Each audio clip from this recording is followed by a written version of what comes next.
Joining me now, Representative Ed Royce from California. He's the chairman of the House Committee on Foreign Affairs. Good morning, sir. Good morning. First question, will you vote to fund the rebels?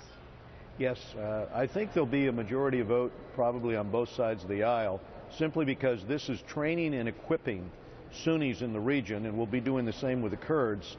I think it's very important that this fighting be done by Arabs and Kurds and not by U.S. troops. Do you trust these Syrian rebels to do the right thing, to just fight ISIS and not, let's say, Bashar al-Assad? Well, part of the process will be vetting these Syrian troops, and frankly, they've been holding on in Aleppo for quite some time now, fighting ISIL. What they've asked for is the kind of equipment that will allow them to hold on, maybe turn the tide of battle. If we're giving some air support to them, I think it could be very consequential in turning back the tide that ISIL has been able to grab a lot of territory. Congressman, I asked you these questions because Yeah. you heard John McCain in the hearing yesterday. Even a pro-war guy like John McCain is concerned those Syrian rebels will turn on the United States. So why take the chance?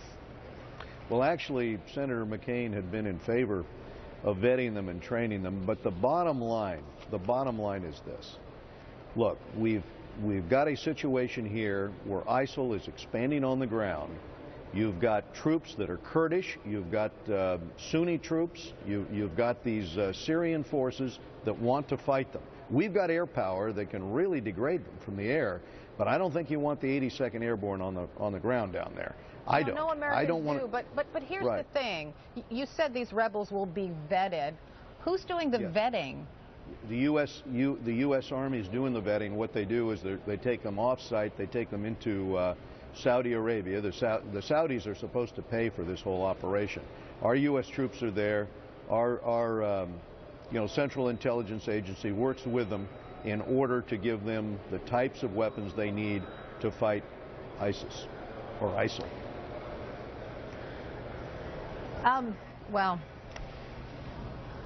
I think that many Americans don't quite believe that arming these Syrian rebels will actually help win the war against ISIS. You heard what General Dempsey say. There may come a time when we have to put American boots on the ground. And can you actually promise the American people there won't be boots on the ground in Syria or in Iraq?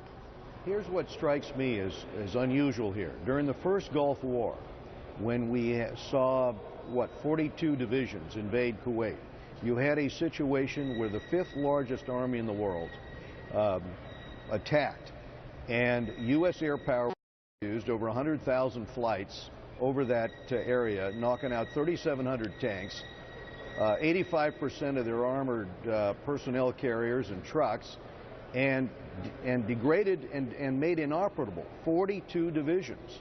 Now, that was done in very short order. That was a 6-week air campaign. Do you want to have troops on the ground? Yes, but I would argue with you again. If you've got Kurds that want to do the fighting, why not arm the Kurds? If you've got Arab troops that want to do it and if the Saudis want to pay for it, as long as we get to vet who does the fighting, I am not an enthusiast for sending U.S. troops into that kind of a situation. I don't see why we should. We can have sufficient air power to really degrade these 30,000 ISIL soldiers. Why would we want to reintroduce U.S. forces into that theater of operation? I'm not saying anybody really wants to in the United States. I'm just telling you what General Dempsey said in that hearing yesterday. And I listened to Dempsey's testimony, and Dempsey said, if he was asked hypothetical after hypothetical, they said, well, let's say a U.S. fighter is shot down, as I recall. The question was, are you going to go in and get that airman? Well, of course you are. Of course you are. But the question of using U.S. combat troops on an ongoing basis is one that, when put as a hypothetical, I think the answer should be our responsibility is to figure out a strategy that will work in which we do not do that, because that's the last thing that we should want to see happen. What we should be driving for is a strategy that makes the Saudis pay for it and the Kuwaitis, because they're on the line here, and that brings divisions or at least brigades out of the Gulf states in order to do fighting on the ground, that trains the Kurds that were here yesterday Foreign minister met with me and members of my committee.